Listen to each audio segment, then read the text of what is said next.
শিক্ষা ভবনের সামনে বিজেপির বিক্ষোভ।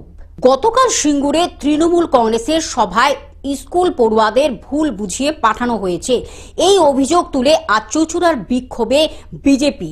শিক্ষা ভবনের সামনে এই বিক্ষোভ ঘিরে ছড়ায় তীব্র উত্তেজনা। দুপুর 12:30 নাগাদ চুঁচুড়া পিপুল পাতি মোড়ের আগে শিক্ষা ভবনের সামনে জমায়েত হন বিজেপি কর্মী ও সমর্থকেরা। বিক্ষোভে উপস্থিত ছিলেন বিজেপি নেত্রী সুরেশ শ, অরূপা সামন্ত, রুকসানা বিবি সহ একাধিক বিজেপি নেতৃবৃন্দ। বিজেপির অভিযোগ, তৃণমূল কংগ্রেস রাজনৈতিক উদ্দেশ্য স্কুল পড়ুয়াদের ব্যবহার করছে, যা সম্পূর্ণভাবে অনৈতিক। বিক্ষোভ চলাকালীন স্লোগান ওঠে শিক্ষা দপ্তরের বিরুদ্ধে। পরিস্থিতি ক্রমশ উত্তপ্ত হয়ে ওঠে।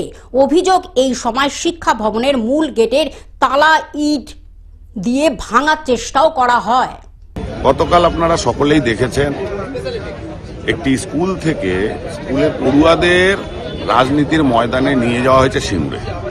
তৃণমূল নেত্রী সেখানে এসেছিল সভা করতে, এবং সেই সভায় যারা রাজনীতির পর্যন্ত বোঝে না, যারা শুধু কেবল শিক্ষার জন্য স্কুলে যায়, সেই স্কুলের যারা শিক্ষকরা রয়েছে তারা স্কুলের বাচ্চাদের অভিভাবকদের কিছু না জানিয়ে এইভাবে শুধু কেবল মাঠে ভিড় করার জন্য আজকে ওই বাচ্চাগুলোকে রাজনীতির ময়দানে নিয়ে গিয়ে প্রমাণ দিল যে শিক্ষাঙ্গন রাজনীতিতে পরিপুষ্ট হয়ে গেছে।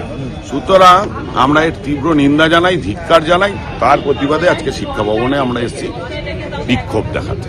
হুগলি থেকে রাজকুমার প্রসাদের রিপোর্ট, গ্লোব নিউজ। এখন থেকে গ্লোব টিভি দেখুন আপনার স্মার্টফোনেও। গুগল প্লে স্টোর অথবা অ্যাপল স্টোর থেকে ডাউনলোড করুন গ্লোব টিভি লাইভ অ্যাপ। এছাড়া জিও টিভি অ্যাপ থেকে দেখুন গ্লোব টিভি লাইভ।